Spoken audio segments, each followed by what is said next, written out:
приятели! Добре дошли на мероприятието, организирано от НПО Пирин Чикаго. Прожекция на документален филм за Българското библиотечно възстание, който ми беше любезно осигурено от Македонския университет в София. И ни изпратено за миналата година, но не успяхме да направим това мероприятие по-рано. То е посветено на 120 годишното от възстанието, както се чества, както знаете, миналото лято, през август, 120 години на Пиринското българското възстание и всъщност нашето събитие, макар и с малко закъснение, има за цел имаме екстра столчета, ако искате. героите на нашите предци, които се опитаха преди 120 години да довършат идеала на Българската национална революция и да обединят Мисия Тракия и Македония в една свободна държава. Преди да видим самия филм, който е произведен в радио-телевизионен център Благоевград, ще чуете кратка лекция от Стоян Дечев, представен историк на тема Българското библиотечно възстание. След това ще гледаме филма и след приключването на филма ще поканя да участвате в кратка дискусия, разговор-дискусия за историята на македонския въпрос и неговите съвременни измерения. Преди да дам думата на Стоян, искам да благодаря на господин Станков, генерален консул на България, че е тук сред нас. Освен това, професор Иванов, Иван Иванов е състезател. Специално е дошъл и разбира се всички вас, за които тая тема е важна. Както ние често се казваме, тя е скъпа на всяко българско сърце. Така че добре се дошли и давам думата на Иван.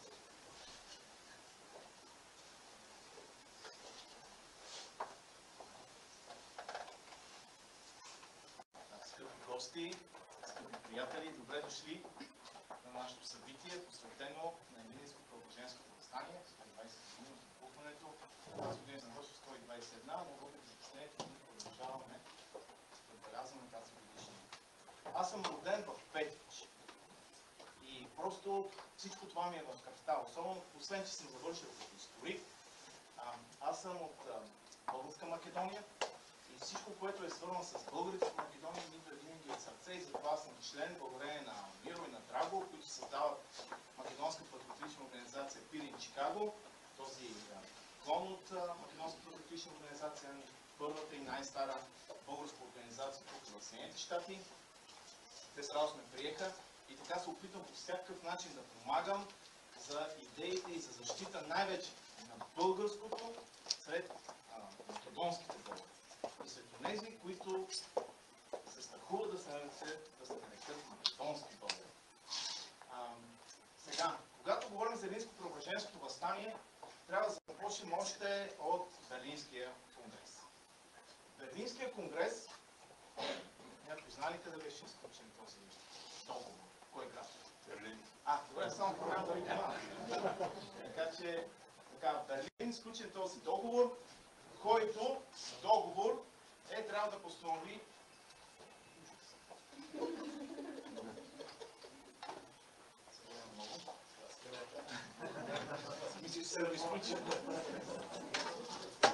Берлинският договор, който е изключен през 1878 година,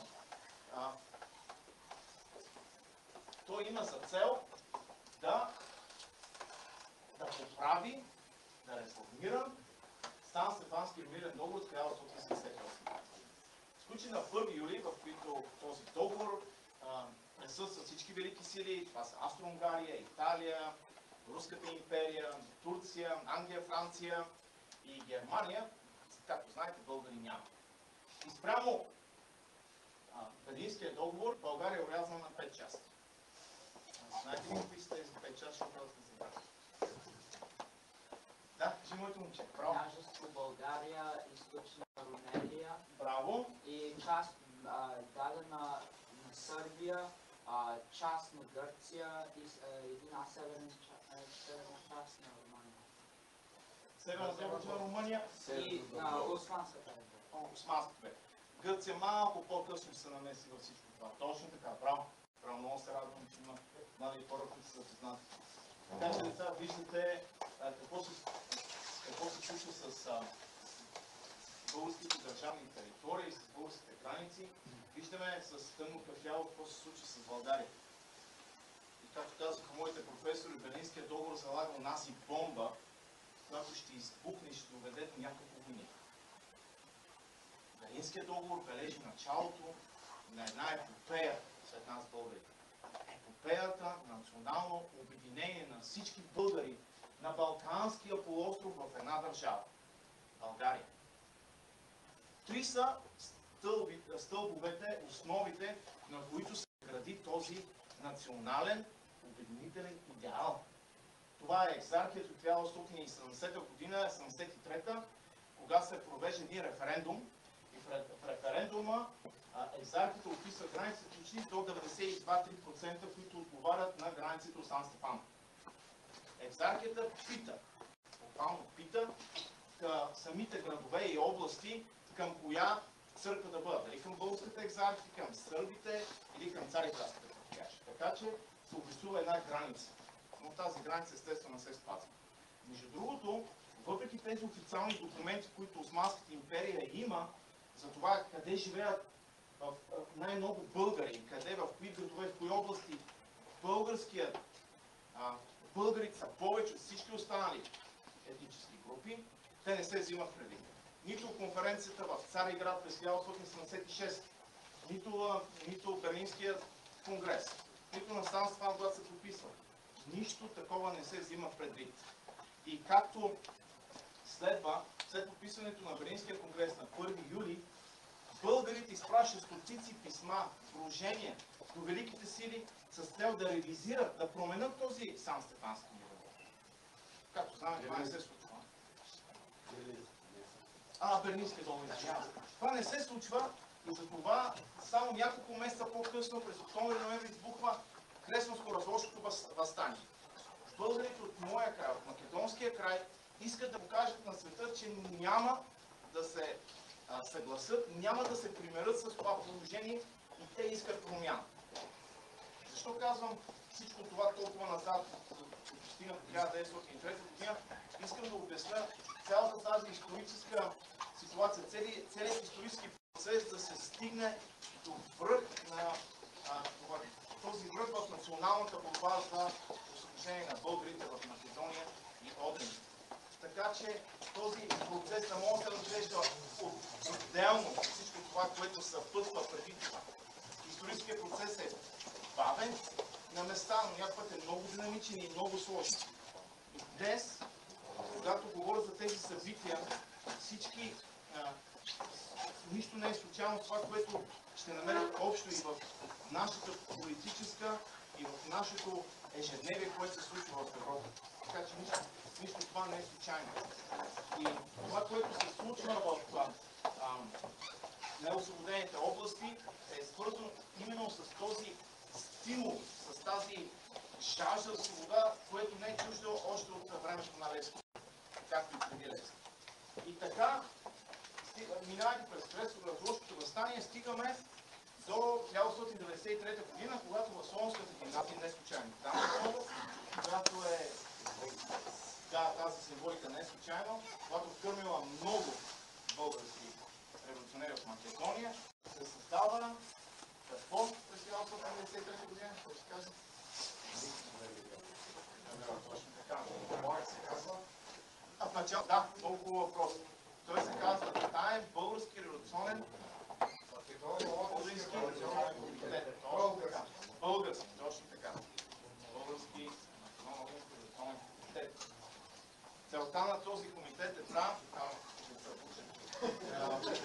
на този комитет, скъпи гости, е именно по примера на Левски, по примера на ПРЦК, по-рано, да създадат и да подготвят населението в Одринско и в Илинден, в Македония, за предстоящото въстание.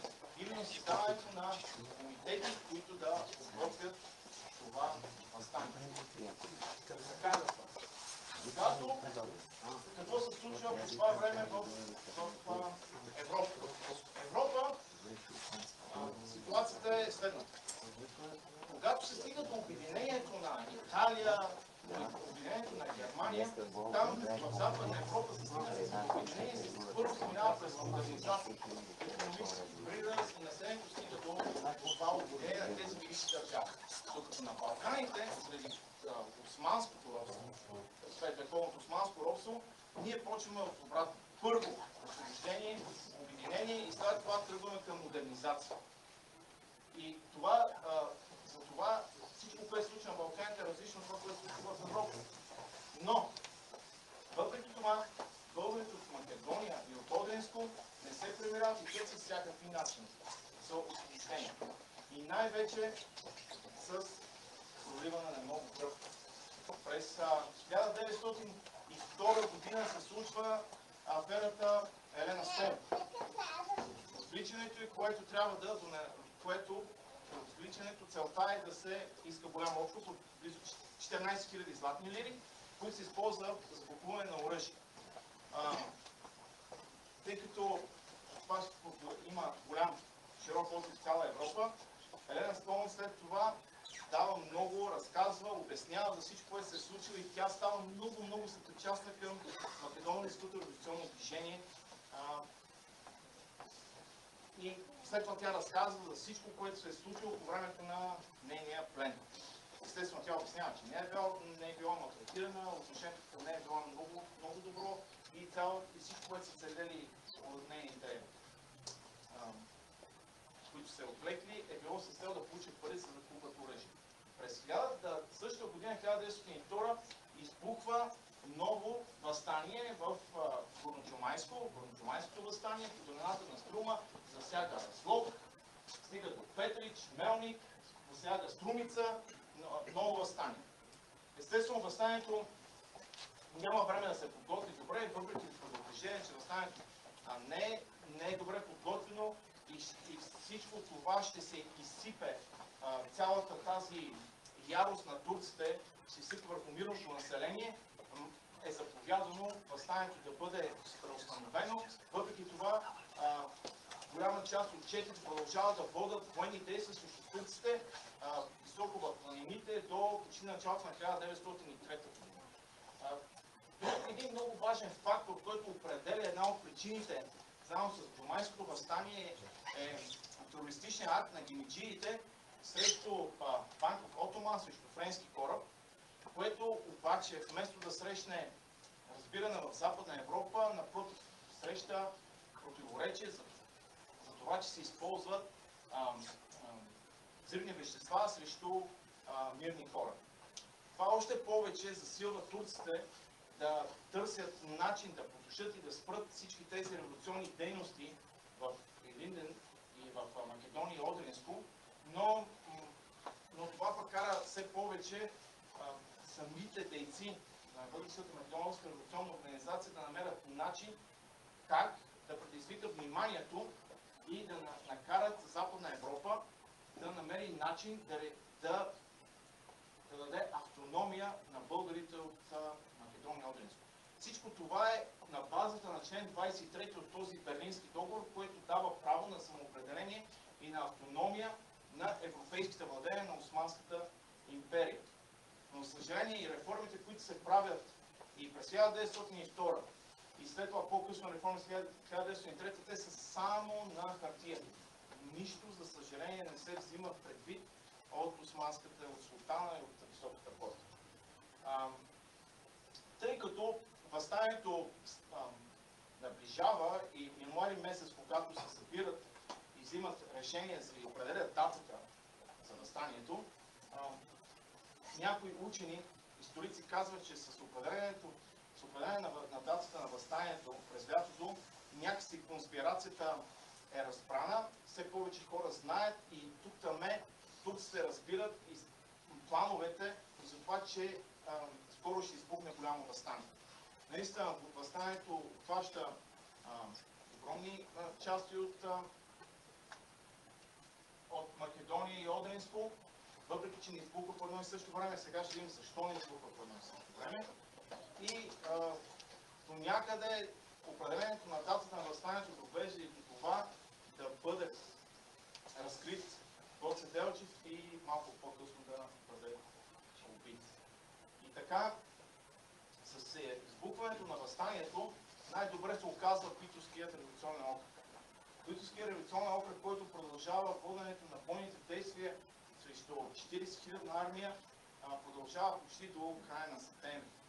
Между другото, тъй като Османската империя разбира за тези планове, тя дислоцира близо още 80 000 войници, които заедно с Башибозук, плюс това преди това се намира още допълнително по 141 000 турци, така че почти отвоява своите сили и се готви за предстоящото въстание. Въпреки предупрежденията по-рано на Гоце Делчев и на Дамян Груев, че въстанието не е подготвено, не е завършена военната подготовка, липсата на оръжие, въпреки това въстаниците решават, че сега е времето да се действа. Колкото пъти да чета и да се роя в документите, явно въстаниците са страхували да не изпуснат този момента, в който колкото се може по-скоро да събудете. Да, емоцията, да не се отмие, да не вдихне тази емоция. Въпреки неуспешните при това въстание, тези въстаници искат това нещо, искат по-бързо, час по-скоро да стане това въстание и да покажат на Европа. Но ситуацията в Европа въобще не е благоприятна за това въстание.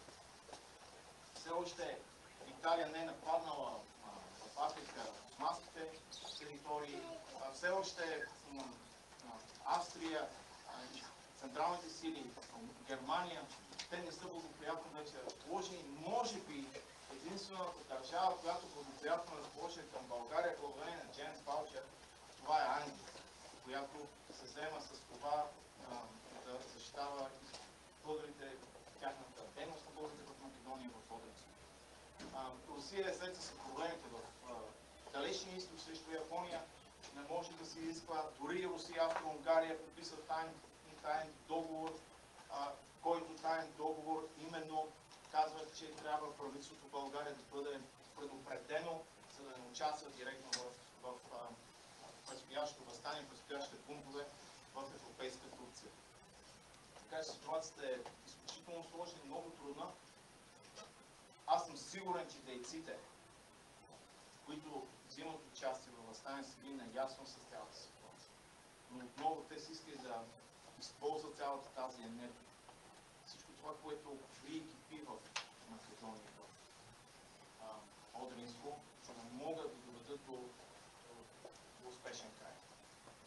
Но силите са наравни. В въстанието участват от 26 000 въоръжени мъже, срещу тях армията е безброй, която участва и малко след около 3 месеца въстанието е потушено.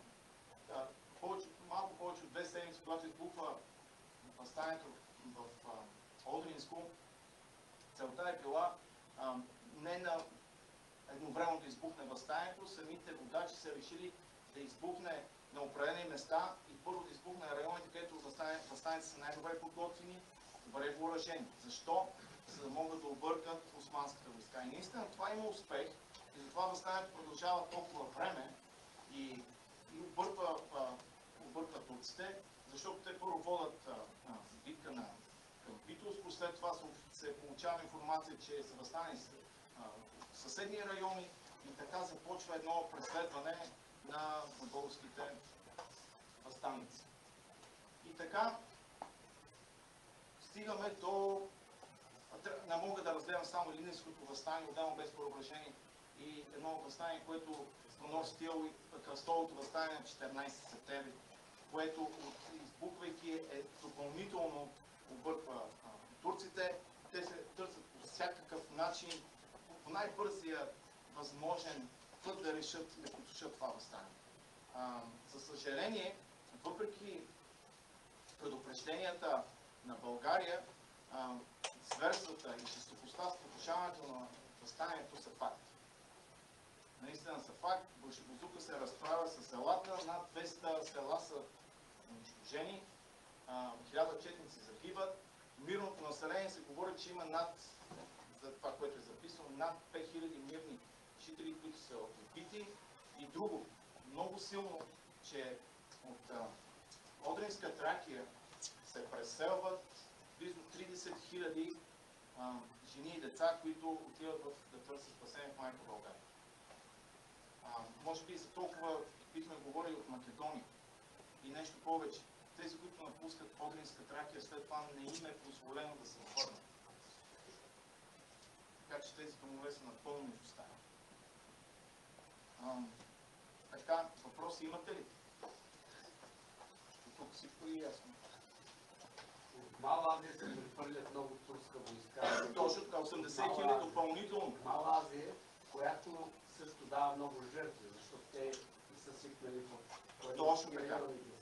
И затова четите след това и дори след Преображенското, т.е. след възстанието в Горна Чумая и четите си изтеглят в планините и точно там се стават много проблеми. Ти дават много жертви Точно точно в планините. Точно така, селски обред. Това е статистиката, която виждаме тук. 26 400 възстаници, 203 сражения. Между другото, както каза Иван тук, че четите, които водят битки през 1902 година са били записани от турските архиви, от турците, че са били над 86 на брой. Представете се за каква активна четническа дейност. Това постоянно подклажда онзи пламък, онзи огън в българите от национално огненство, за да поведат борбата срещу борбите, световния борбите. Нещо друго, което пропуснах тук да ви кажа, деца, каква е ролята на Сърбия. Гост. Скъпи гости, каква е ролята на Сърбия и на Гърция. Някой досеща ли се какво правят Сърбия и Гърция в това време? И те изпращат тези четири против българи. Точно така. Най-голямото предателство е, че гърците, не говорим за поповете, митрополите гръцките, които предават редица наши революционери, те се включват, събират чети, аданско чети. Те само предават, те обличат четнически реформи и лично изколват Население за Мирното население. Да, мирно население, за да покажат, че това е извършено от българи. И много от тях се записват доброволци дори към мусулманците. А сърбите, те веднага нахлуват с чети и има един професор Джамов, той е доцент доктор Джамов, който казва, използва един термин, така наречената въоръжена пропаганда сред българското население във Вардарската Македония. Те нахлуват с чети. Вътре защо? Уж да помагат на българите в борба срещу турците, но това е, че те да не изпуснат в момента да кажат да, но ние ви помогнахме в тази борба срещу турците. И завладеят земи остават там. Да, точно така. И когато говорихме за Берлинския конгрес и тези три основни стълба за нашия национален идеал, това е Екзархията, това са национално-освободителните борби. Говорим, че когато поставяме нашите искания пред Европа, една голяма грешка правят нашите дипломати. Когато обрисуват картата и са включени всички земи от Сан Стефано и почти, както казах, се разрешават земите от Екзархията, това е винаги това голямата грешка и на нашите велики владетели. Никога не сме включили в тези земи нещо чуждо. Трябваше да впишат малко повече територия. Защо? Защото когато отидат на преговорите, трябва да направиш отстъпка. А всеки път, когато направиш отстъпка, ти даваш всяка педа е българска земя, пропита с много кръв. Това е, запомнете, и деца, и възрастни.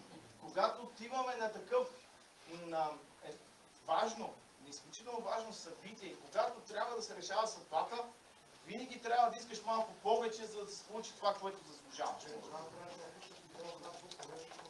Аз съм за това. То още не е.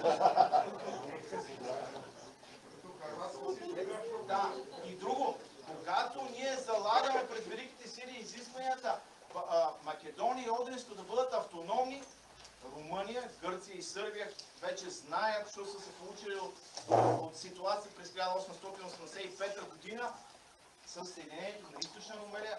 На коя дата беше Съединението на Източна Румелия? Да, се прави. Благодаря. На 6 септември 1885 те вече се научиха урок. Няма забравя, един мой професор Петров каза тогава в университет, когато бяхте много миналия век, той каза, може би това беше нашата грешка, че трябваше да създадем автономия първо в Македония и Одринско и след това да я обединиме заедно с Източна Румелия. Но от дистанцията на времето това е много лесно да се каже.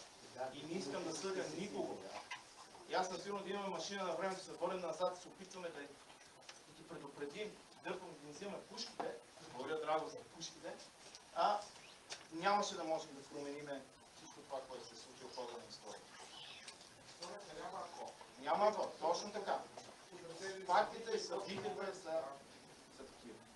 Други въпроси? Да?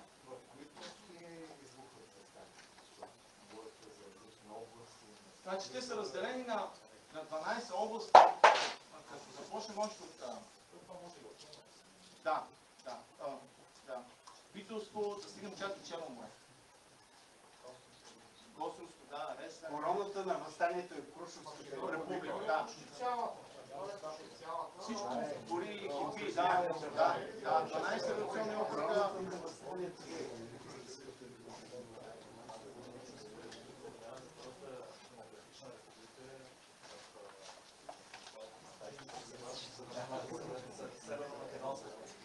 Така ли? Да, има един куршовски манифест, който е написан от Джобен български език. Може да отида да се види в Крушево на паметника, който е направен в Македония. На български език, в физичната на този език, и казва, това е стария език. Трябва да не мога да... Знам, че няма време, но има нещо много важно, което искам да прочита. В случая тази книжка, мой голям приятел Драго ми подари от МПО.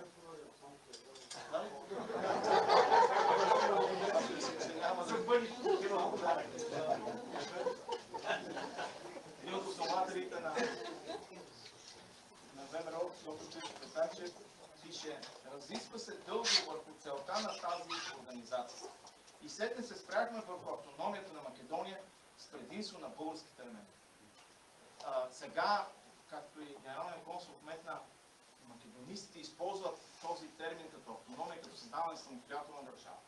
Но нашите революционери са били и политици, и знаещи хора. Те са контактували много често с българските политици, с българските министри. Те са разбирали прекрасно ситуацията, че никой в Западна Европа, в Източна Европа, никой няма да позволи създаването на държавно обединение, което директно да бъде включено към България. Те са го знали и с това са искали автономия по пътя на Източна Румелия, когато 85-та с център Пловдив, Краси, добре дошъл от името на княжество България, Майна в... 6 септември е голяма улица. Да, 6 септември е много голяма улица. Пловдив. Минава покрай четвърта пазара, най-стария пазар в Подманската империя. Да, точно така. Друг въпрос? Може ли да обясним защо България, княжеството не интервенира? Това е също един много често. Много въпрос. Провокативен въпрос, защото историографията в една съседна на България държава има много интересни интерпретации на това, защо българската държава не е интервенирана. Въпреки писмото, което в края на възстанието, септември месец 1903 година, Дамян Груев и Борис Сараф пращат в княжеството, подписват с печата на втори битолски революционен округ, в което казват, ако вие не интервенирате, това ще има пагубни последици за нашето общо българско отечество. Общо българско отечество. Сега, 2 години преди да избухне въстанието, Фердинанд заедно с първия министър на отбраната, заминавам за Петербург. Там се сключва договор между България и Руската империя, което е много важно, в който договор се гарантира между тях сътрудничество в евентуална война, обърнете внимание срещу Тристранния пакт, Австро-Унгария и Германия. Обаче нищо не се говори за проблемите между България и Турция. И по някакъв начин Фердинанд и българското правителство се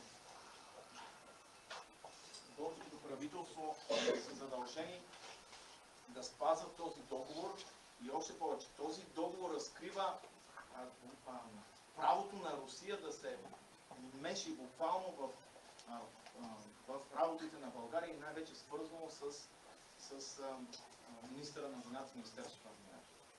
И министър-председател Малинов е бил много против това договор. Точно така. След това и Фердинанд се усеща, но малко е вече късно. И другото, което защо не се намесва в България. Скъпи гости, до 1900 година България участва активно в превъоръжаването и модернизацията на армията. Обаче, за съжаление, от 1899 година до 1903 правителствата, които следват, те не отделят толкова внимание за подготовката на армия.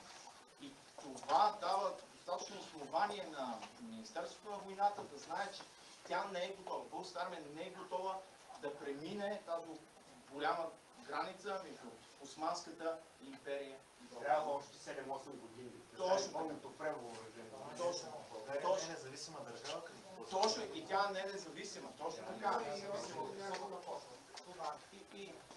И отделно международната обстановка въобще предупреждава България, да не говорим, че Сърбия, апетитите на Румъния, които са все повече и повече нарастват надолу към Южна Добруджа, така че ситуацията е била много трудна. Но, Иван е само секунда, след потушаване на въстанието в Македония и Одринско, България вече знае и поставя ясно за българите, за българското правителство, че българската армия трябва да бъде окомплектована по модерен образец, по европейски образец, трябва да бъде готова и подготвена за война срещу силната османска армия. Преди да бъде потушено въстанието, много царски офицери се подават оставка. Да, защото се помагат. Защото виждаш по-става. Това са български поети и редови войници, свалят отличителните знаци. Влизат като войводи и възставици, те са повече, отколкото самите македонци в възставието. Точно така. България дава град, защото легално не може да подпомогне, възставието дава различните военни град, да свалят отличителните знаци, да влизат с оръжие и с човешка сила в Македония. Точно така. Само да допълня. Не, допълни само две изречения. Всъщност Русия, Австрия и Германия формират един съюз на тримата императори. На този съюз в Виена те се договарят, че няма да се променят границите, защото България интервенира всъщност. 50 хиляди турска армия ще навлезе и много вероятно за България българското правителство заплаща, че ще се отнеме изобщо автономията или статута на княжество България. И това го има, прочетете, 20 септември 1903 г. Ню Йорк Таймс се документира, че всъщност България заплаща. Тя няма опция да участва в противното, ще да попадне в война с Турция. Това компромисният вариант, който Австро-Унгария и Русия налагат, са Мюркштекските реформи, които всъщност запазване на границите и реформиране на империята. Там са всичките неща, които заплащат. Това е много важно да се знае. Не за друго знаете, че няма време да се знае в контекста и за това, защото България реално не имала опция да интервенира. По решение на великите си за трите големи Берлин, Москва и Виена. Тя е била блокирана. България е била блокирана. Въпреки това, нашето министерство, доколкото си спомням, има частична мобилизация, която е обявена. И част от тях се дискутират към граница, но частична и след това е предупредено официално, че това трябва да се спре. Точно така. Може би, ако бях направил пълна мобилизация, ще има друг ефект на въобще няма. Да, в 1997 има подобна ситуация с Кримската Русия. Когато Гърция обявява война на Русия, интервенира и Русията е на прощаване на 2 седмици. И само намесата на Русия я спасява. Даже миналата и част от населението се надява. Нещо подобно ще Да стане изпълнение, да. Наистина не сме били готови. Добре, да пускаме филма, защото много време за видео.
20 юли. Свети Илия разпрегна грамовната си колесница, предоставяйки на робите, които го тачат, да загърмят вместо него по македонската земя. Случайни изстрели нарушаваха тук-там зловещото затишие, което заедно с юлските мрами трептеше пред нажежените поля през този необичайно дълъг и душен ден.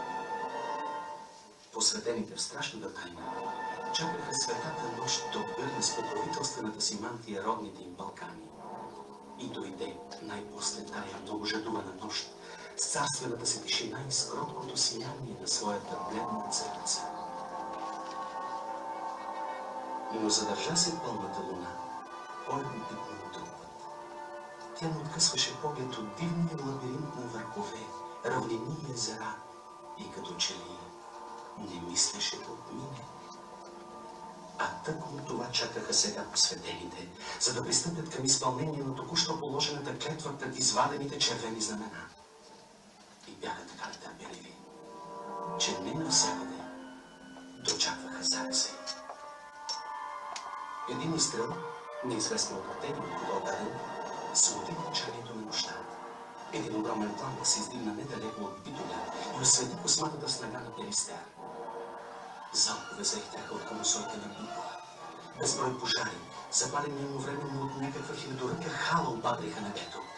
Тряса под един диамантен взрив от към Екшисхо, разтърси простора. Защо звъняха като на Великден камбаните на Крушово и на стотици селски църквици? Каква бе тая хилядозвучна музика от трясъци, пукот, камбанен звън и ура? Това бе гласът на първата клетва, положена преди 10 години от Дамян Груев в Солун и израсла във всенародно съзаклятие. Безумно дързък боен зов към империята на султаните. Зов за братска помощ към освободените от Тата Крила и Родопите. Зов за човешко съчувствие и за правда към целия цивилизован свят.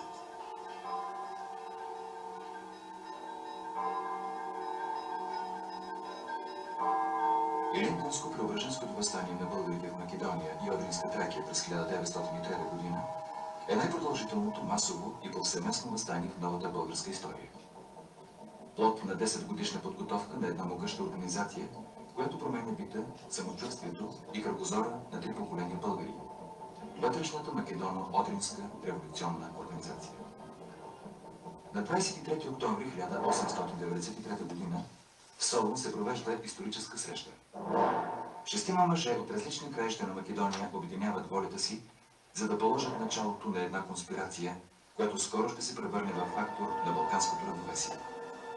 С нея ще се съобразява европейската дипломация.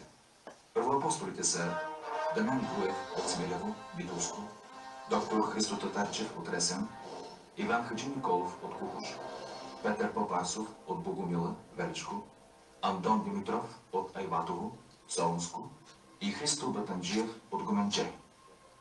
С един том от записките по българските въстания на Захари Стоянов и по примера на възрожденските революционери, те учредяват нова организация, която да се бори за политическото освобождение на българите, останали в границите на Османската империя.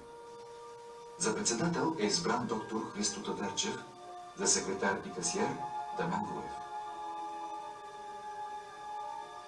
Новоучредената организация се поставя за цел да извоюва статут на политическа автономия за Македония. Нейният председател, доктор Христо Татарчев, ще напише в спомените си. Разисква се дълго върху целта на тая организация. И сетне се спряхме върху автономията на Македония с предимство на българския елемент. Не можехме да възприемем гледището прямо присъединение на Македония с България, защото виждахме, че той ще срещне големи мъчноти поради противодействието на великите сили и аспирациите на съседните малки държави и на Турция. Минаваше ни през ума, че една автономна Македония сетне би могла по-лесно да се съедини с България, а в крайен случай, ако това не се постигне, че ще може да послужи за обединително звено на една федерация на балканските народи. Конспирацията се разраства и обхваща почти всички градове и паланки на Македония и Одринска Тракия. Появяват се нови дейци, които вливат своята енергия в освободителната идея. Гоце Дълчев, Георги Петров, Христо Матов, Пере Тошев, Михаил Герджиков и цяла плеяда техни съратници неуморно плетат мрежа от революционни комитети, тайни убежища и нелегални канали, с която покрива територията от Охридското езеро до Странджа планина. През пролетта на 1896 година на Конгреса в Солун, организацията е преименувана на Български македоно-одрински революционни комитети.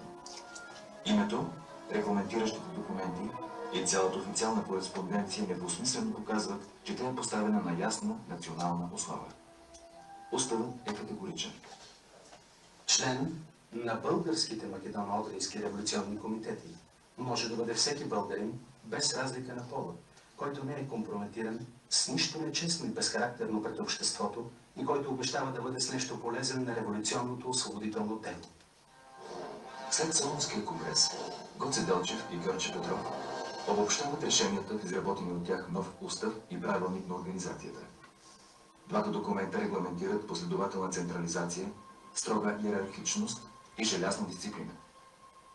Цялата територия на Македония и Одринска Тракия е разделена на революционни окръзи, околии, райони и участъци. Сложна система от тайни канали и куриери осигурява бърза и сигурна връзка между всички структурни елементи на организацията. По същия начин е изградена и връзката с България. Въведени са псевдоними и шифри, тайна полиция бди за дисциплината. Всеки член е длъжен да се въоръжава, да се готви за съдбоносния час. В следващите години организацията все повече се масовизира и прониква в най-затънтената селска колиба. Постепенно тя се превръща в истинска държава в държавата, която дръзва да мери сила с властта на султана.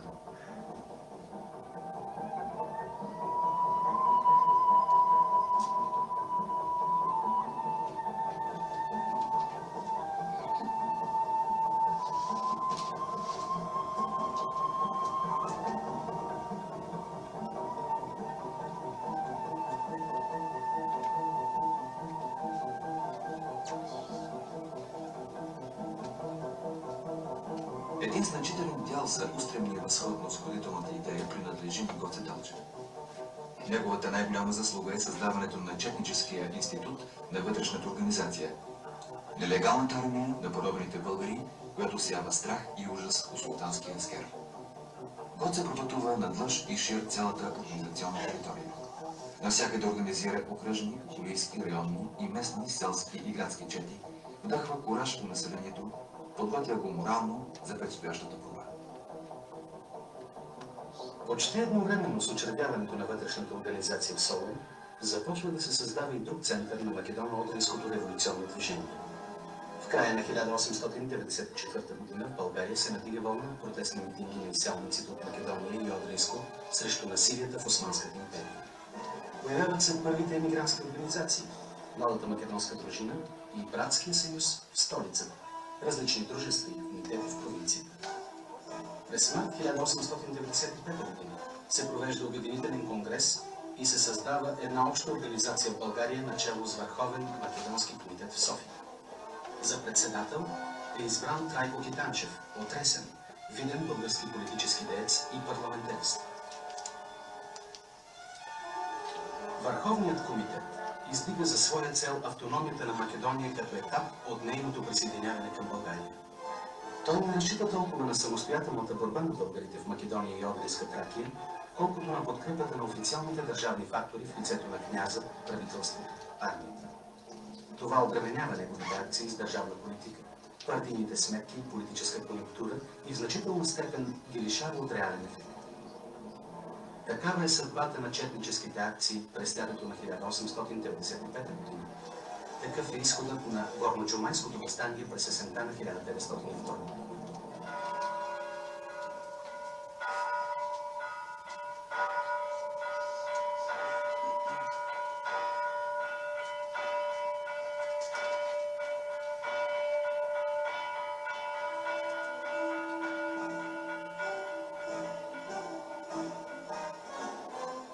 След ранната смърт на Китанчев, ръководителите на Върховния комитет са главно от средите на офицерския корпус. Те са организирани в българските освободителни братства, най-секретната, затворена и корпоративна организация по това време в страната, скритият двигател на много събития от историята на македоно-одринското движение. Генерал Даниил Николаев през 1895-96 г., поручиците Борис Сарафов, Тома Давидов, Владислав Ковачев и Антон Бузуков от 1899 до 1901 година, генерал Иван Цончев, полковник Атанас Янков и подполковник Стефан Николов, след тях са все отлични командири и опитни организатори, пропити до мозъка на костите си от морала и етиката на тогавашното българско офицерство. Но те нямат представа, че политиката се движи по други закони и категории, в които понятия като чест, достоинство и дълг рикошират като от скала. Още по-труден за разгадаване е дипломатическия ребус, съставен от преплитането на сложните и противоречиви интереси на великите сили с местните мегаломански амбиции в Балканския регион. Някои от тях скоро ще открият горчивата истина, че по-лесно могат да се доверят на щика и куршума на неприятеля, отколкото на честната дума на доморастия политик или щедрото обещание на чуждия дипломат.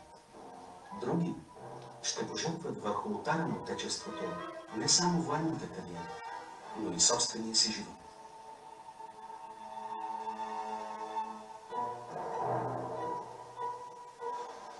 С възходи и крушения, с оптимизъм и разочарование, борба срещу поробителя или помежду си, двете деца на майка България, вътрешната организация и Върховният комитет, стъпка по стъпка се приближават към страшната цел, която ги извиква на живот – въстанието.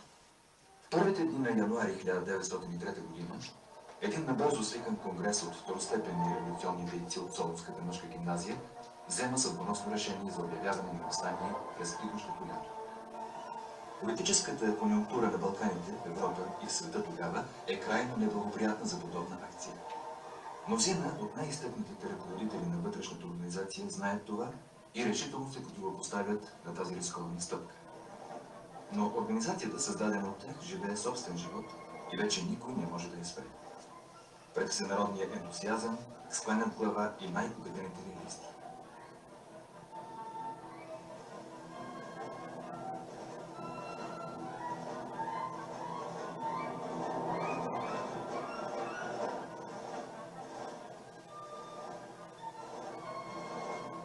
С помощта на офицери от българската армия, членове на тайните братства, е изработен общ въстанически план. Масово въстание е предвидено само за Битолско и Странджа. В останалите райони е възприятия препоръчваната от Гоце Делчев и други ръководни дейци тактика на партизанска борба с засилени диверсионни акции срещу комуникациите и други обекти на противника. Целта е да се съхранят съпротивителните сили и възможности на вътрешната организация за колкото се може по-дълъг период, който да принуди великите сили да наложат на султана автономията на Македония и Одринско. През пролетта на 1903 година конгресите на отделните окръзи изработват конкретни планове за бойните действия. Назначават се ръководни органи, главни щабове за окръзите и подвижни щабове за участъците и районите. Дейци на Върховния комитет и българските освободителни братства, офицери от българската армия, влизат във вътрешността на Македония и Одринско, оглавяват щабовете и се заемат с непосредствената военно-техническа подготовка на въстанието. През първата половина на 1903 година, когато текат най-интензивните приготовления, 47 офицери със звание от подпоручик до полковник и един генерал пребивават нелегално на територията на Македония и Одринско. През този период Четническият институт на вътрешната организация се преобразува в въстанническа армия. Основното ядро в нея съставляват постоянните чети, формирани от добре обучени и с богат боен опит кадри. Преобладаващият личен състав на въстанническата армия се гради върху мобилизираната от средата на българското население селска и градска милиция. Създават се технически отделения, получили в България специална подготовка за подривни и диверсионни действия.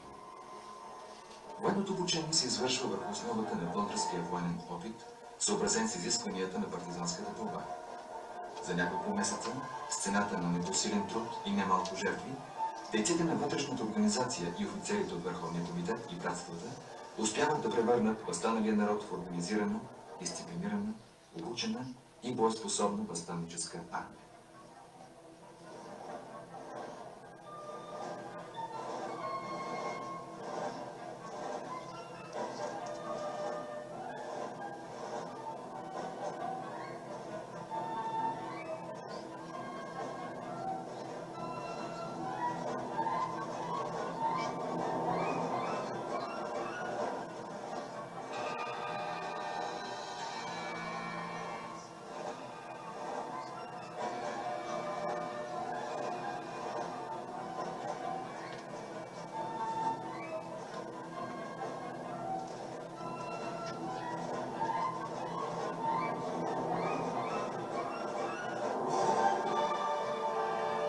Заради заложената в общия план идея за съхраняване на възстанническия потенциал и за удължаване времетраенето на бойните действия е възприето стъпаловидно обявяване на възстанието в различните райони на Македония и Одринско. Честта пръв да проведе първото възстанническо хоро се пада на Битолски окръг, най-добре организиран и подготвен. Щабът на окръга определя за начало на възстанието 20 юли Илинден. Съдбоносното решение е оповестено на бойците от възстанническата армия и на българското население със специално възвание. Братя, най-сетне многоочаквания ден за разправа с вековния ни душманин дойде вече. Кръвта на нашите невинно загинали брати от турската тирания вика високо за отплата. Погазената чест на нашите майки и сестри иска възстановяването си. Стига толкова смърти, стига толкова позор. Хиляди пъти по-добре смърт, отколкото срамен и скотски живот. Определеният ден, в който народа из цяла Македония и Одринско ще трябва да излезе явно с оръжие в ръка срещу душманите, е 20 юли. Последвайте, братя, вашите началници в този ден и се съберете под знамето на свобода. Упорствайте, братя, в борбата. Само в упорство и дълготрайна борба е спасението ни. Нека Бог благослови правото ни дело и деня на възстанието. Долу Турция, долу тиранията, смърт на душманите, да живее народа, да живее свободата. Ура! Целувам ви, братски, щабът. На 20 юли 1903 година, Илинден, въоръжените сили на Битолския възстаннически окръг, наброяващи около 10 000 бойци, се хвърлят в смъртоносна схватка с вековния правител. Под вещото ръководство на главния щаб в състав Дамян Груев, поручик Борис Сарафов и Анастас Лозанчев, възстанническите четири отряди прекъсват комуникациите на противника, разгромяват военни постове, овладяват възлови пътища. В ожесточени боеве с редовна войска и башибузук, възстанниците установяват пълен контрол над планинските, труднодостъпни райони на Западна Македония. С добре подготвени и умело ръководени операции са превзети градовете Невеска и Клисура. Срещу някои по-значителни административни центрове са извършени демонстративни нападения, които всяват паника сред турците и объркват тяхното командване. Най-славен и върхов момент на въстанието в окръга е освобождаването на град Кушово, в който се отличава четата на местния войвода Пито Кури.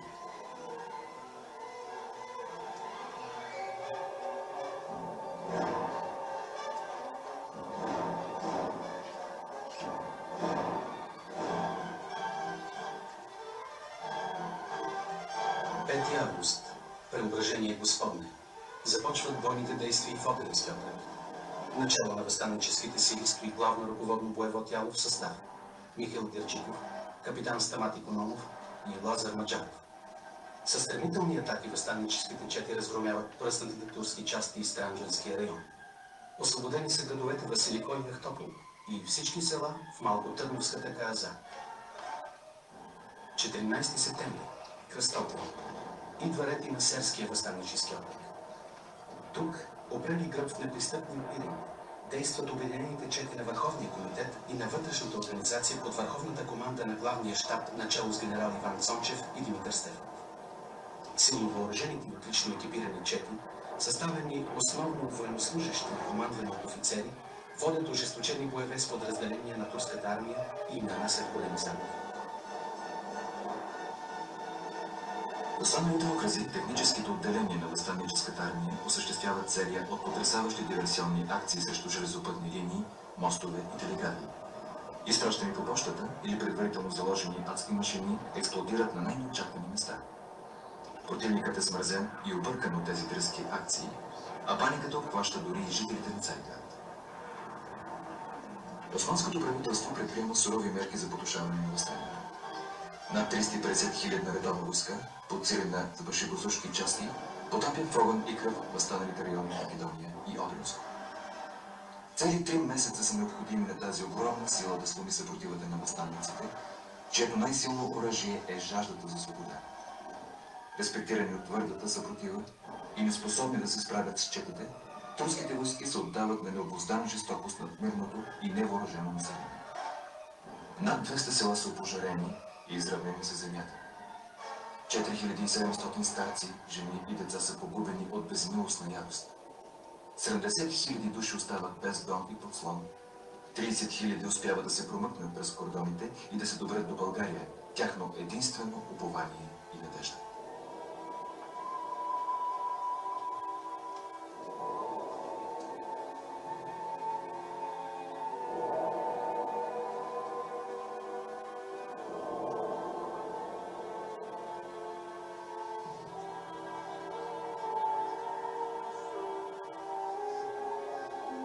Специалният кореспондент на английския вестник Daily News едва не ме разсили да опише целият ужас, на който е бил свидетел.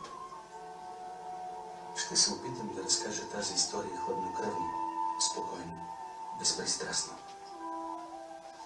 Не е необходимо да украсяваш ужасите.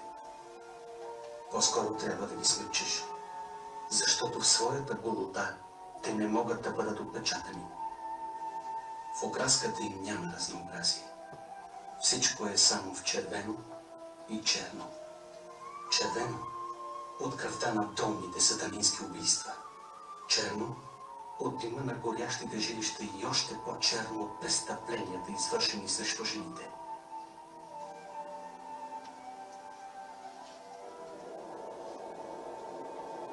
Илинден, Преображение, Кръстовден. За българите това вече не са само празници от църковния календар. Това са стълбове, върху които се крепи народната памет и националното самочувствие.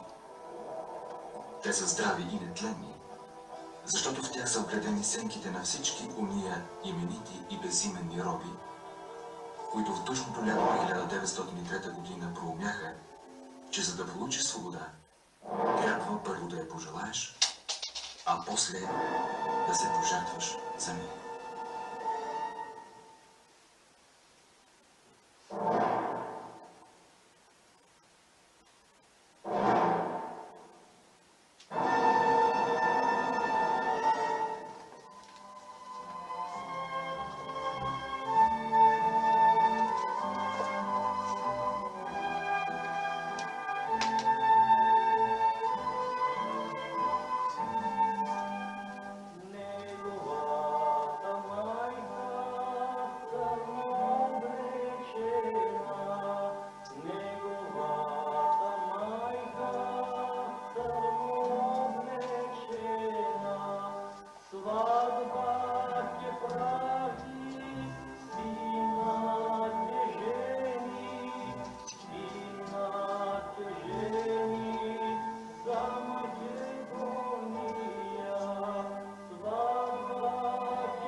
Македонската идея и македонската борба за автономия и независимост е изцяло българска идея.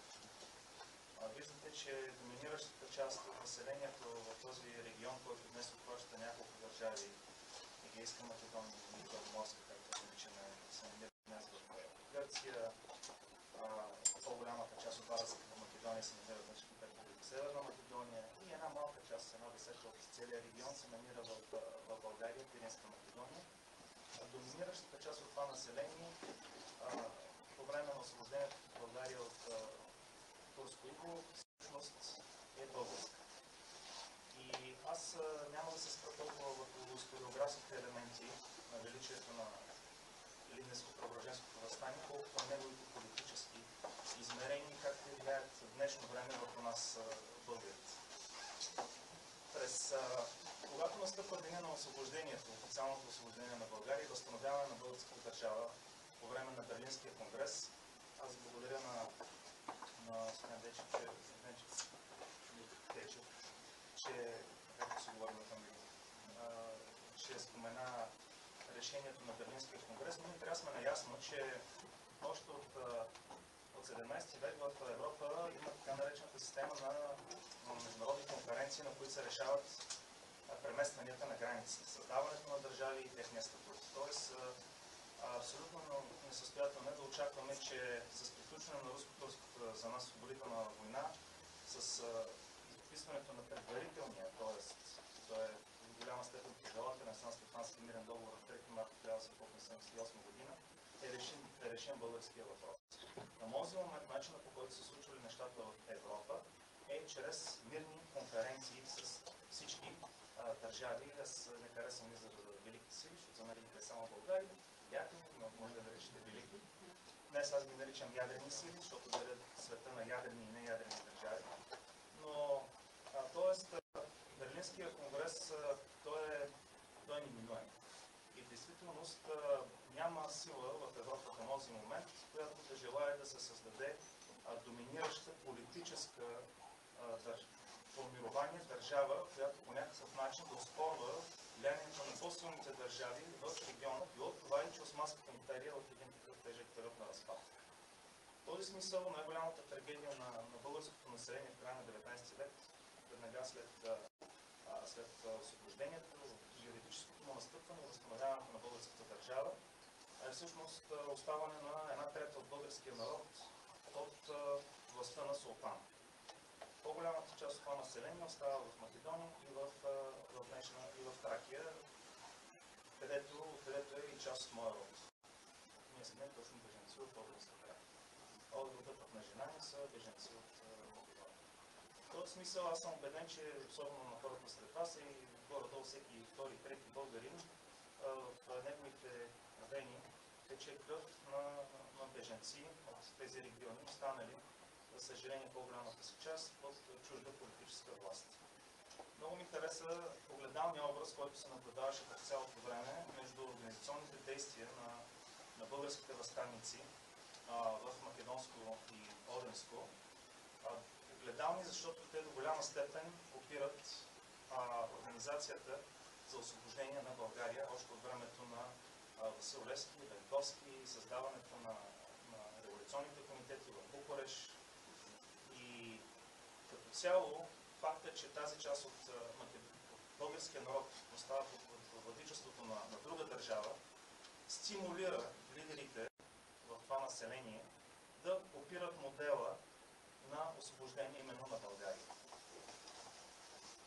Това е обаче трагедията. Трагедията е това, което вие споменахте. Първо има едно, забравете да споменеме Берлинския конгрес, че има едно Райхстагско споразумение, което също между Руската империя и Австро-Унгария, което не позволява създаването на Велика България. И другото много важно нещо, което също трябва да отбележим, е ролята на екзархията в създаване на македонското освободително движение.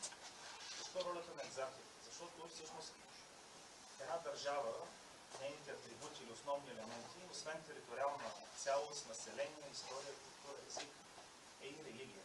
И всъщност възстановяването на българската държава започва създаването на българската екзархия или през 1870 година, нещо, което беше споменато.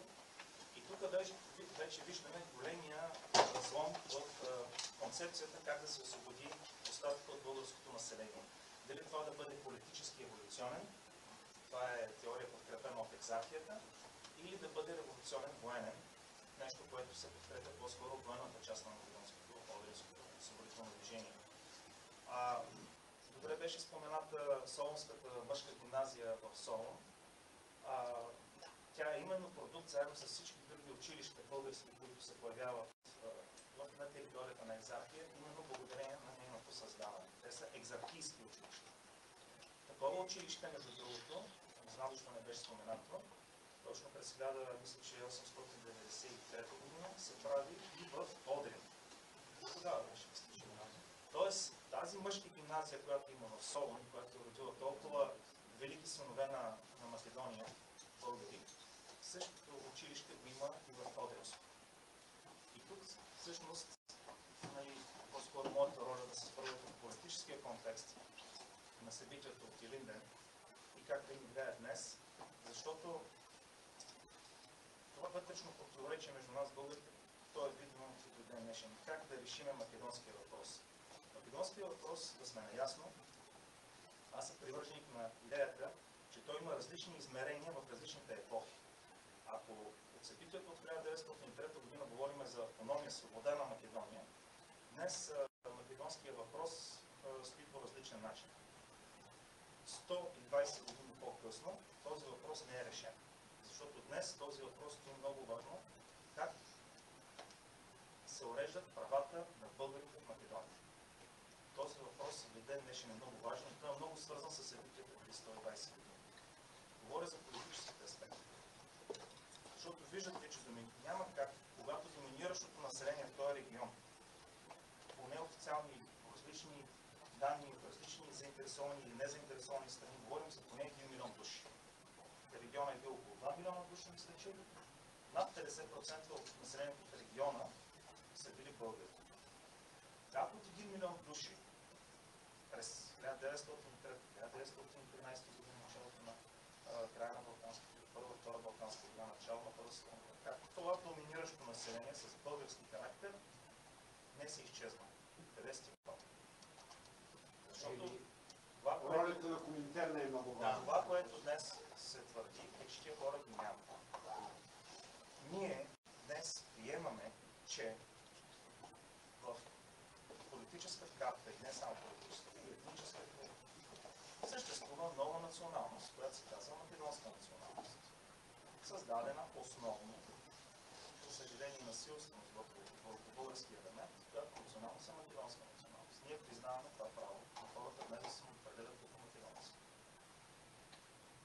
Но искаме и нашето право на българите да бъде зачитано и не само на нас българите, които сме тук, които сме някакви корени от тези региони, но и на нашите предци. Защото подмяната на идентичност не касае само днешното население в Северна Македония и днешните българи. Касае нашите предци. И тук ние, като правителство през 22 година, намерихме решение, още в 98 година съм честен, да разглеждаме историята като споделена или обща. Днес това, което видяхте, е именно част от българската история. История, към която претендира и днешното правителство в Скопие. Няма нищо лошо в това, два народа да имат обща история. Това се наблюдава в цяла Европа. Но цивилизовано и с уважение към етническия характер на тези хора, защото се споменаха и Гоце Делчев, видях Яне Сандански, видях и Вито Гули, мисля, че видях и кой пропускам Борис Саратов. Не, имаше още и четвъртия човека, който не искам да го кажа. Втория комплект на химна на Македония днес се споменават 4 имена. Нали така беше? Вито Гули, Гоце Делчев, Сандански. Да, 4. Тези 4 души са се самоизявили като българи. Днес те се славят от химна на Република Северна Македония. така че Вито Гули е влак, Той е влак, но неговия син е кмет по време на българската администрация 1941 година. Какво искам да кажа? Това няма нищо лошо. Нека те да разглеждат тази част от историята на Македония и като тяхна, но да не подменят идентичността нито на хората в миналото, нито на хората в настоящето. Харесвам идеята да искаме повече, за да получим по-малко, но нашия принцип, аз се надявам днес да бъде, не искаме нищо чуждо, но пазим своето. Това е нашата концепция днес и аз съм много благодарен, че изгледахме заедно този филм, за да поговорим как тези въпроси днес, защо тези въпроси, свързани с Македония и Одринско, днес са важни в Северна Америка или в Съединените американски щати. Много малко хора осъзнават, че всъщност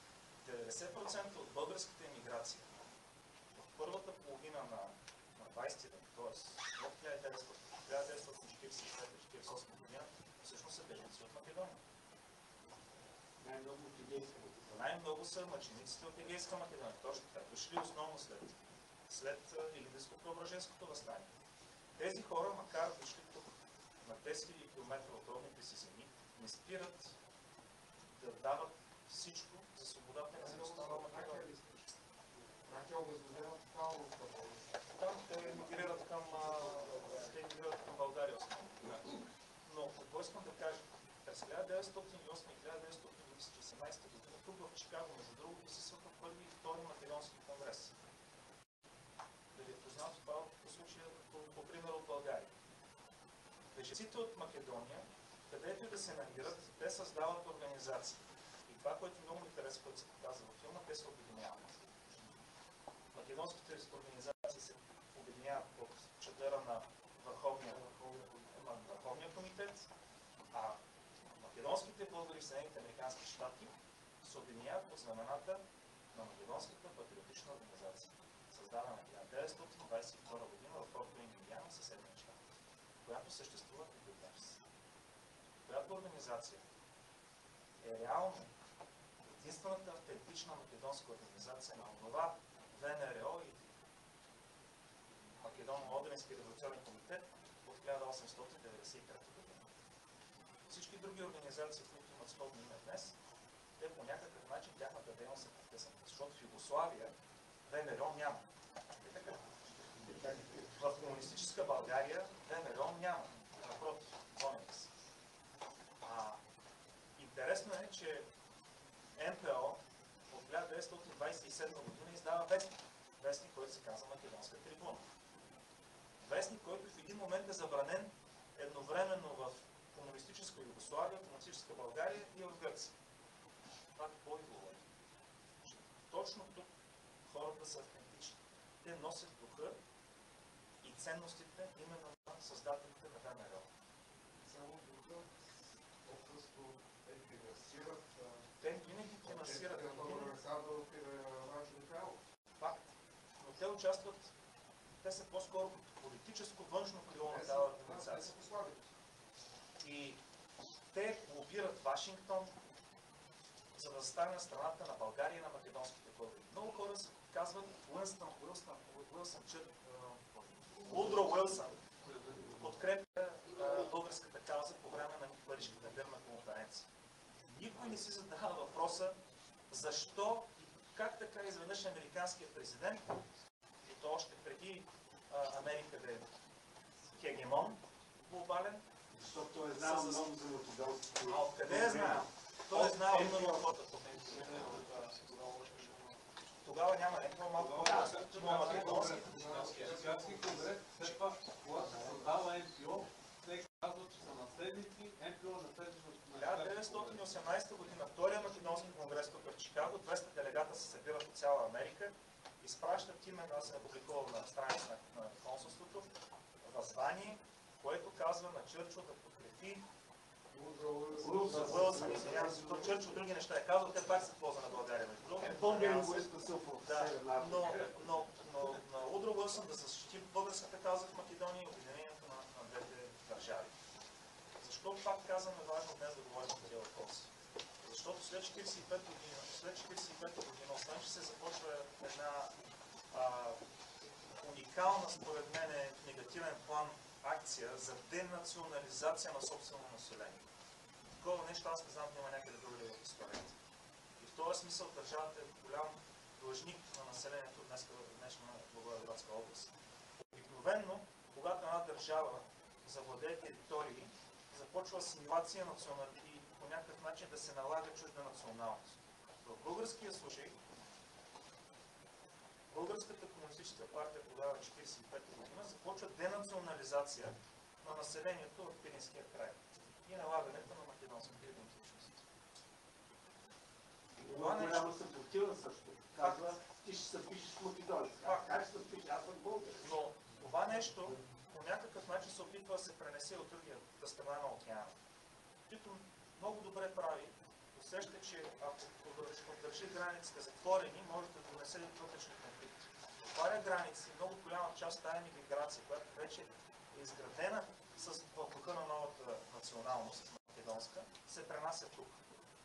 Днес някои организации на тази имиграция продължават да твърдят, че такова нещо като македонски българи няма. Опитват се да твърдят, че историята на тези хора е македонска в смисъл, че не е българска.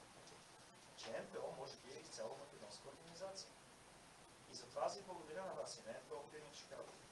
Благодаря, че отстоявате вашата българска идентичност, разказвате тази история, защото много е важно да знаем, че обръщането на поглед към историята не е просто за момент на възхвала, защото знаете много добре, че историята не е само фанфария, историята е предателство, измяна, историята е комплексна много. Но историята е нашата идентичност. И е много важно тази идентичност да е правилно формирана. Защото ако не е правилно формирана, тя става уязвима. И е много важно чрез историята да градим идентичност, защото ако нямаме собствена идентичност, изградена правилно, рискуваме някой друг да ни наложи неговата идентичност. И особено в Северна Америка, където асимилационните процеси текат толкова ускорено, то не е насилствено, просто такъв е светът. Динамичен. Нямаме време да четем, нямаме време да говорим за история, нямаме време да обърнем внимание на децата, колко е важно да знаят миналото си. Шансът да израсте първа и втора генерация тук хора, дечица, които утре в други ден остави, че няма да знаят езика, но няма да знаят техните корени, е много голям. Аз го гледам по историята на Македонската патриотична организация. По мои справки някъде около 40 000 души са били.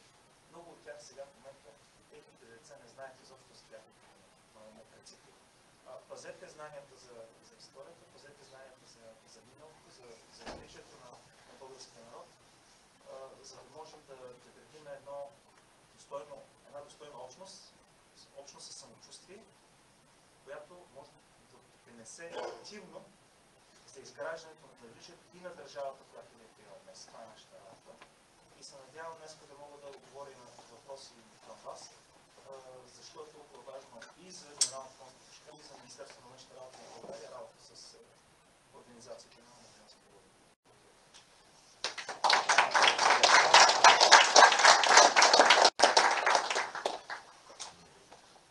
Сега въпроси, уважаеми гости и деца.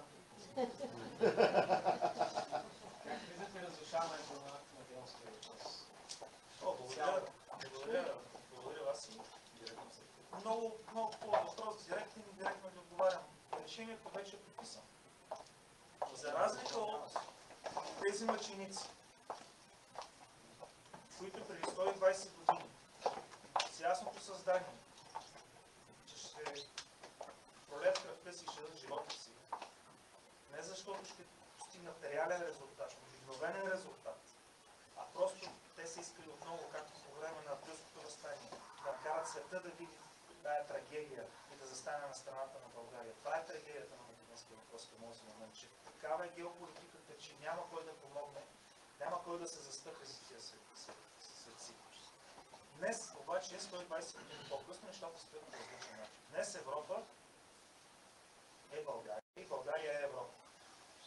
Юли месец 2021 година се постигна нещо историческо. Постигна се европейски консенсус. Добър, лош беше постигнат. Нещо много важно. Скопие прие този консенсус.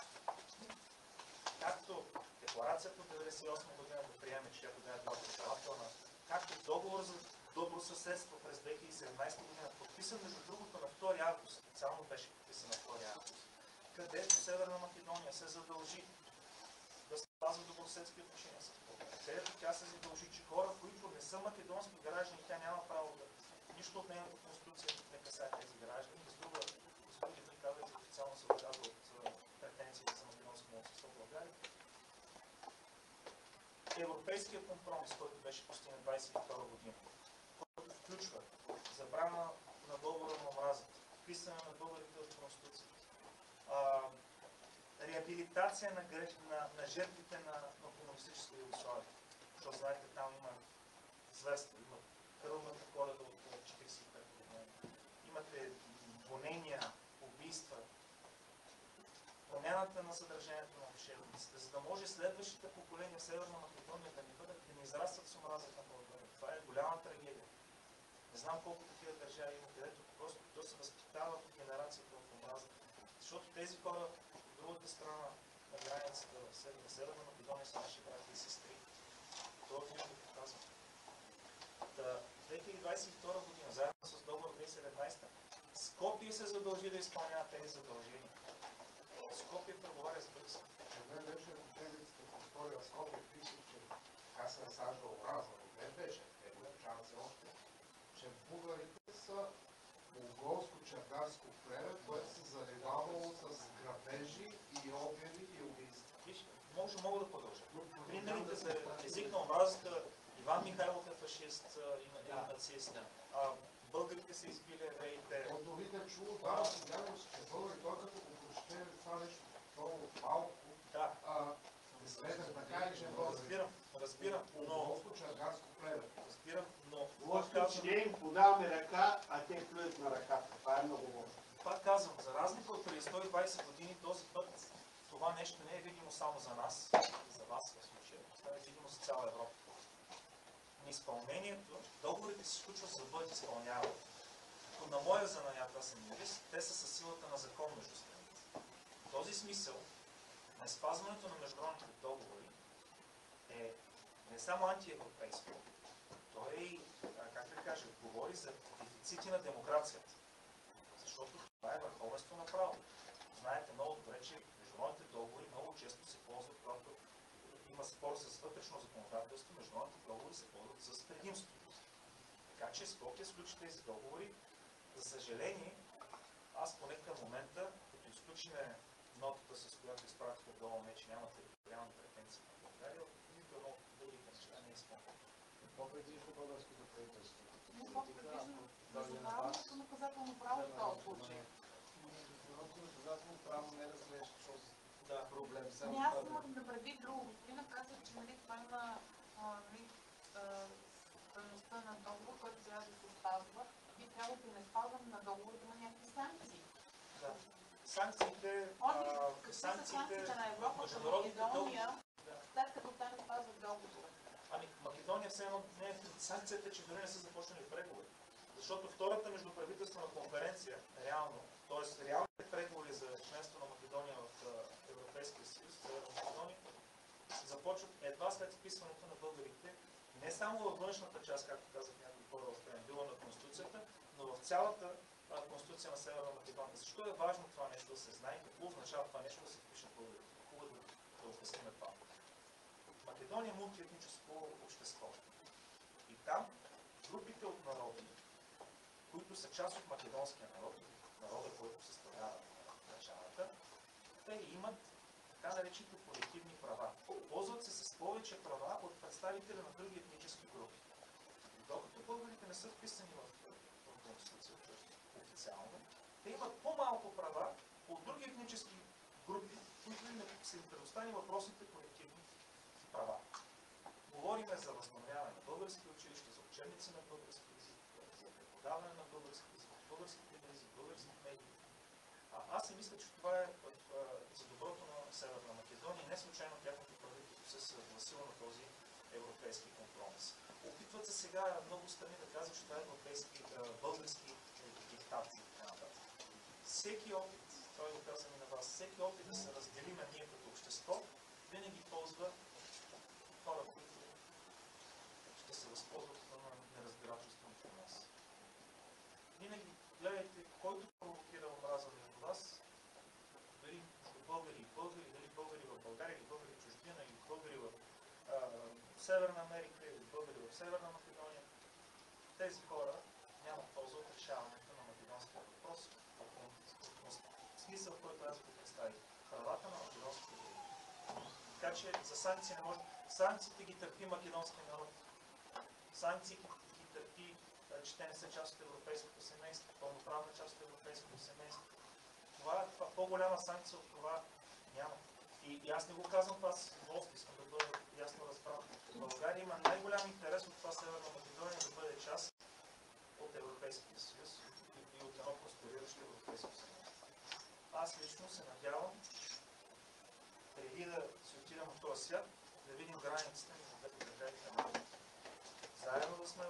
Европейския съюз, заедно сме обединени. Мисля, че само по този начин ще успеем да изпълним завета на нашите предци от преди 120 години. И заедно да почитаме нашите герои, нашите светци.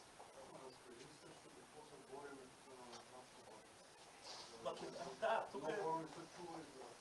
НПО основно и ние като представители на българското правителство най-вече се борим срещу изопачаването на историята. Представители на различни, пак казвам, националистически организации не ми се споменава имена и факти за реклама, да. Но се опитват да променят идентичността на вашите предшественици. Защото това, което най-много ме боли, като гледам историята на македонската миграция в Северна Америка от началото на 20 век, тия хора вече не може да намерите на глас. Дори да видите, да срещнете, ще познаете по окончанията на имената. Те вече нямат самосъзнание, че са българи. Аз не искам това нещо. Трето, четвърто поколение. Аз не искам това да случи с днешната българска миграция. Представете си Чикаго след 50 години, в което да не можем да направим тази битка. Където вика да няма български лекари, да няма български шофьори, да няма хора на полицаи. И това, за съжаление, е възможно. И това зависи от нас, държава и общност, да работим заедно, да пазим нашата идентичност. Така както правят другите общности. Не се дават положителни примери, но наистина има други общности, които много се държат. Трябва заедно да работим в общност. Да запазим нашата идентичност, нашия роднак.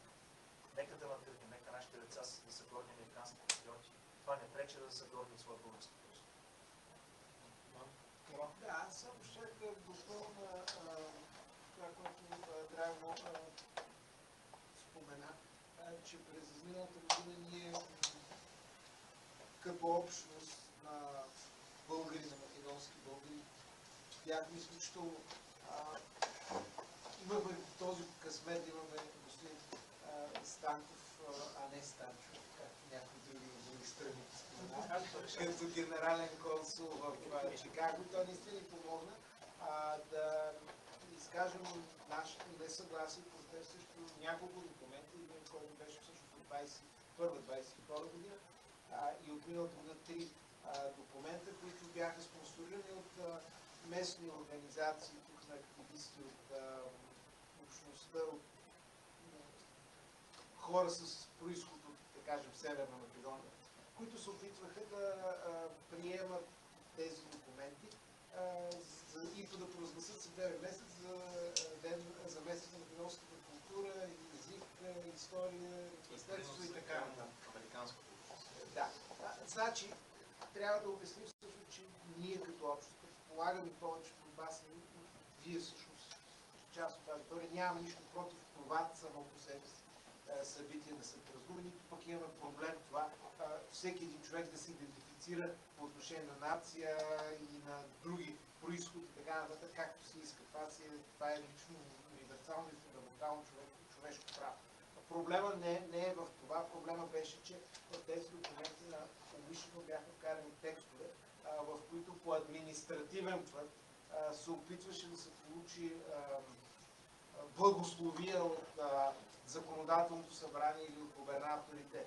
И вашия губернатор Прицкият, и в нашия губернатор Майк Делайн, и разбира се най-вече в Мичиган и на други места, където всъщност точно много неясно, но с ясна алюзия или намек се посочваше, че всички тези хора там са македонци, дошли в Европейската, значи те са македонци, в този смисъл, че няма никакъв спор. Но той често пъти се интерпретира неправилно, нали? И точно с пропагандата. Значи, ако всеки от вас, ако имате възможност, предполагам повече ще погледна някаква различната литература от времето на НПО, от 20-те години до сега, издадена в Съединените щати с учени, с происход от всяка една точка, от Югославия, през Турция, през Съединените щати, от географска област, Македония и така нататък, ясно констатират, че значителен, разбира се, в една многоетническо общество в Османска Македония, а и след това, но значителна част от населението е само по себе си българско. То е ясно. Да, към този момент, разбира се, не българи 19 век и българи 21 век, ясно, но то е очевидно българско. И това е много добре документирано в османските, професор Юсмал, тук в Нордвестън го е документирал. Преди това, разбира се, професор Банът също в Йейлския университет го е документирал. Но те се опитват по административен път да покарат едни такива резолюции, чрез които точно се вкарват такива текстове и се търси административно одобрение. Също което ние, представите на българските, на обществото на македонските българи, се обърнахме към господин Станков, към нашия генерален консул и заедно организирахме петиции, с които всъщност именно документирахме това и помолихме и вашия губернатор, и нашия губернатор, и губернатора на Мичиган, в някакъв момент от Мичиган, техния губернатор. Така, отделно на сенатско равнище, за сега тези опити са, да го кажем, спряни. И то не защото ние имаме проблем с тяхната идентичност, а с това, че неправилно се представят добре документирани факти в световната история. Нашия аргумент беше чут на федерално равнище. Нашия аргумент беше чут в Мичиган, в Илиной, тук в Охайо. Успяхме също добре, благодарение отново на господин Станков, да получим и признание и във вашия щат, и в нашия щат. Очакваме сега и в Мичиган и в Индиана, където има най-големи общности.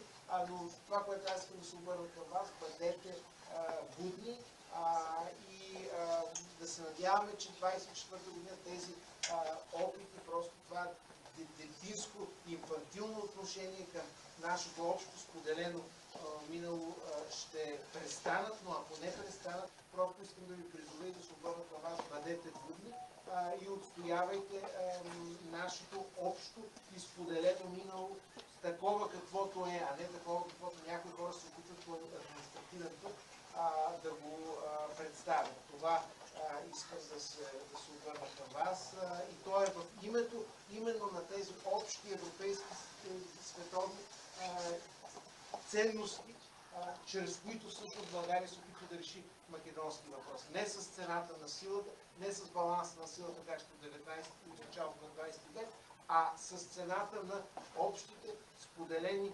европейски, световни и американски универсални ценности. Ценности и на правата на човека, и правото на самоопределение, и правото на обща история, чрез споделена история да вървим заедно, да се сближаваме в името на Обединена Европа, в името на мирен и стабилен свят. Това е всъщност и нашето послание. Именно тези такива едни провокации, те са спънка към осъществяването на този мирен и стабилен свят, а не някакви. И това е проблема, пред който, за съжаление, ние сме изправени. Това искам да кажа. Благодаря ви.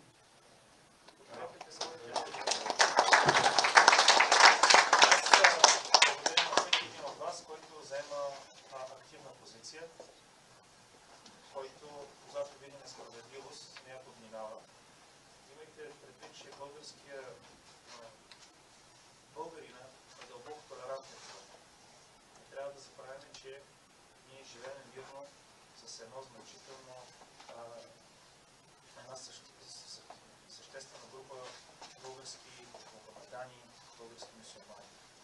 Българският народ, българите, ние приехме арменците по време на гонението на Османската империя. Ние, българите, спасиха българските евреи по време на Втората световна война. Ние сме дълбоко толерантен народ. Пак казвам, не искаме нищо чуждо, не даваме нищо наше. В този смисъл, всяка ваша активна позиция, аз наистина ви благодаря. Благодаря на лидерите на отделните групи, на отделните организации, които вземат активна позиция. Аз помня, че специално в изключаване лъжите на тази проект на резолюция, където първите сведения за македонско присъствие беше с корабите на Куба през 1490. И това е пак български мит, който те го взимат и го преписват. Една година по-късно същия проект на резолюция рязко зачеркна 400 години от македонското присъствие, 1492 година. Решиха, че първото македонско присъствие от 1880 година, за една година зачеркнаха 400 години, сега остана да решим още 70 години и всичко. Така че просто благодаря ви за активната позиция, която заемате. Самото ваше присъствие тук вече е активна позиция за мен, аз го оценявам. И подкрепяйте се, помагайте си, българи, продължавайте да се подкрепяте. Знам, че има много такива приказки, това не ми харесва, това да го направи така, защото е българи. Пак казвам, във всеки лош случай, който ние имаме помежду си, някой ще направи нещо лошо на българи, има хиляди случаи, за които българи помага на българи. Аз съм убеден, че в тези времена, защото днес не са по-добри времената за нашата общност. Да, убеден съм, че вие се помагате. Помагайте се на себе си и помагате на държавата, защото вие сте имиджа на нашата държава. Продължавам да твърдя и ще оставям винаги този принцип, че българската емиграция е най-големия външно-политически капитал в България.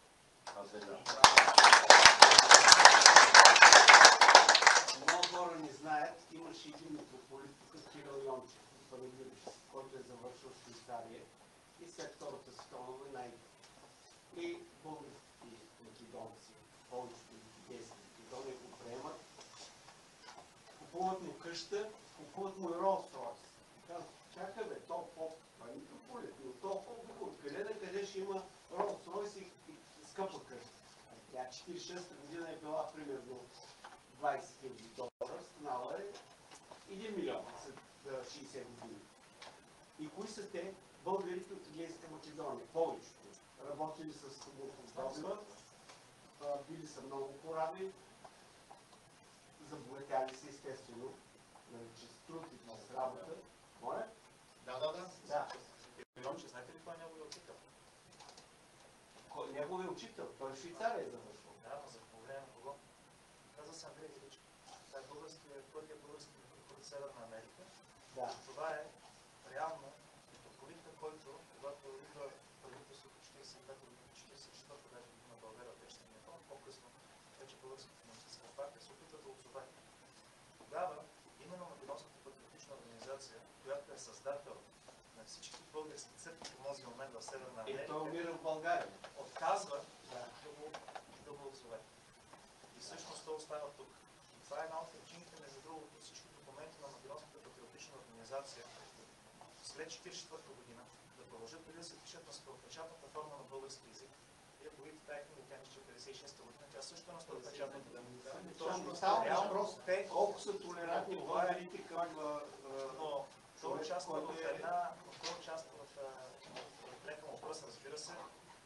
Той мисля, че беше епископ на българската епархия към американската ордена. Да, но той участва в една схизма, която става 1962 година, именно в Македонската патриотична организация, която когато половината от църквите остават в българската патриаршия, а другата половина се отделят.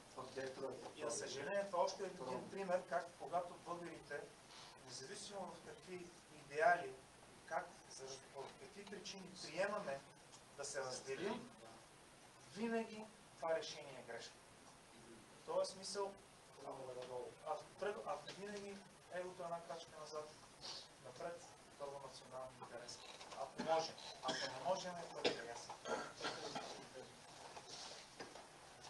Благодаря за поканата и за това, че тук се събрали такива будни хора, които знаят немалко от българската история. Просто се удивлявам, че виждам и поздравявам НПО-то за борбата му с това, което прави.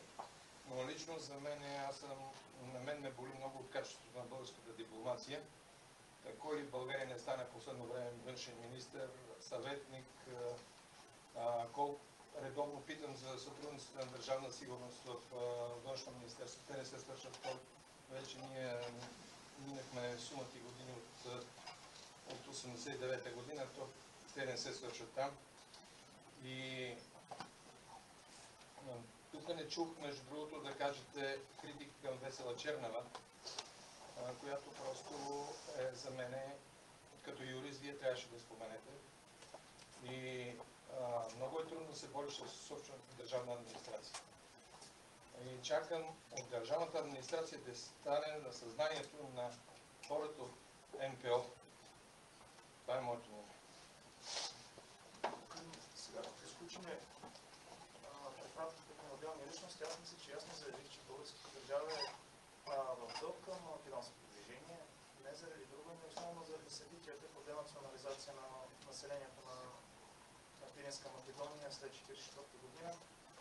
От гледна точка на това, че хора с обществено положение заемат различни позиции по този въпрос, аз вярвам дълбоко в мъдростта и знанието на българската общност и на гражданското общество и така да ни държи и нас, хората, които вземаме обществени длъжности, да оказва съответния демократичен натиск, така че да не се позволяват нови предателства. Това е държавата, това сме всички. Не само хората, които сме част от администрацията, но и българското общество. И отделната общност. Ние сме заедно. Тоест няма как да проспира само администрацията. В крайна сметка нашата работа да подобряваме благосъстоянието на общността, да подобряваме процесите на управление. Обаче това е диалог, това не е. И за мен това отношение общността е много важно. Тя насочва и нас, мен самия, къде трябва да се обърне повече внимание, къде трябва да се бъде повече усилия. А това, че някой пречи, такива дни ще има.